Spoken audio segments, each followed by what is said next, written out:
We tell our kids to be careful about strangers, but what should they do specifically if an adult approaches them or worse, tries to grab them? Eric Ray of Active Martial Arts in Mill Creek joins us today. He's a 7th degree black belt in Taekwondo, so I will be very respectful. And he's also going to teach some very simple and effective ways for kids to protect themselves. Welcome, and thank you. For having me. Thank you.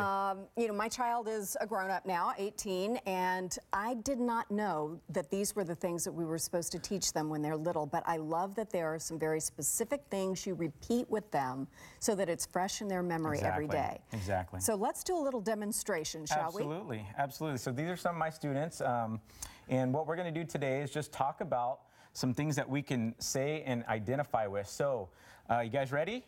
Yes, sir. All right, very good. So what is a stranger? Someone you don't know. Very good. Do we ever get in a car with a stranger? No way. All right, very good. And what's the number we call if we're ever lost or in an emergency? 911. Very good. And let's raise our hand for the next segment. Wait, oh, you guys already know what I'm going to ask, huh? Wow, you got volunteers They practice before a they little even bit. know. Exactly. All right, so who are some people that we could trust? Parker. The policeman. A policeman. Jackson. Your parents. Your parents. Jacob. Your neighbor. Your neighbor. All right. Justin. Your family. Your family. Ava. Somebody you know.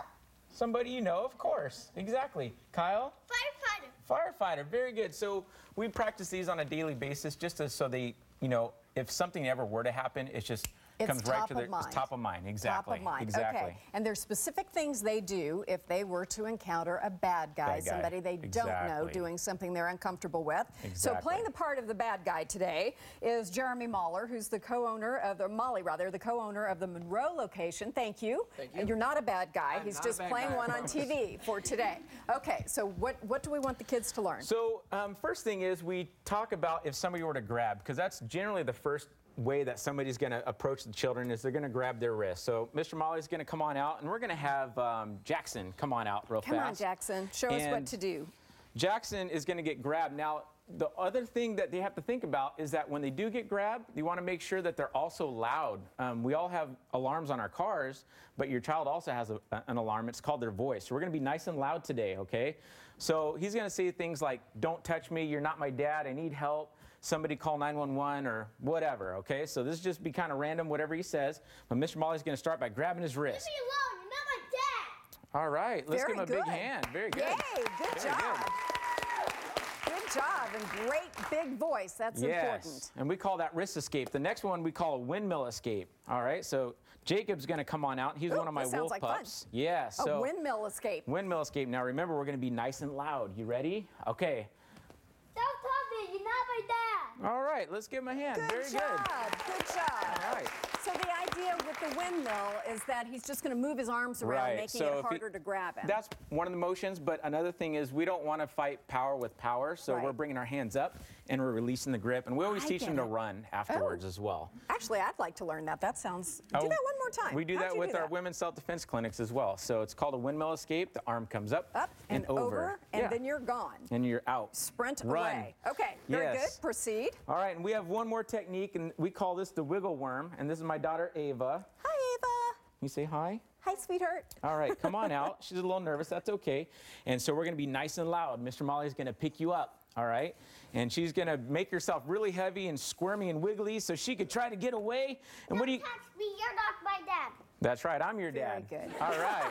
Give me 5. All right, let's give Ava a hand. Nice job. Very good job, kids. That's terrific.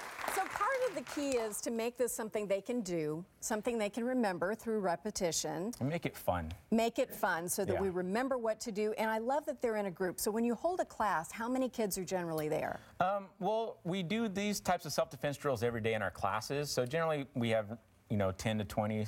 We had 40 in class the other night. But we also have self-defense clinics that we hold, a couple times a year, and they're free to the community. They can come in, they learn stranger danger, and we also do women's self-defense clinics as well. So that's wonderful. We try to give back to the community and try to just educate the community on what to do and what to say when these types of situations happen. It's much appreciated. Have you ever had a child who's had to use one of these techniques? I did when I taught down in California. I don't remember the exact situation, but we did have a home invasion one time with one of my students, and So that's a whole nother subject, but Right. yeah, it definitely will pay off if you ever had to use it. Well, I So, think this is just a brilliant technique and simple and something we can all do to help feel Exactly. better about our kids' safety, because it Agreed. can be a crazy world. We don't want to scare them, but we want them to have the skills they need.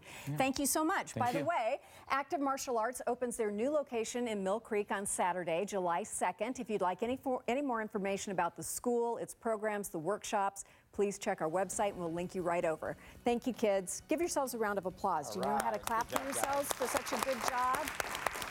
Coming up today, more great advice for parents this time for those of us with teenagers home for the summer. But first, a performance from the Town Squires Barbershop Quartet. They are amazing. Don't go away. Thank you, kids. It's time for Albertson's Sizzlin' Summer Giveaway. Just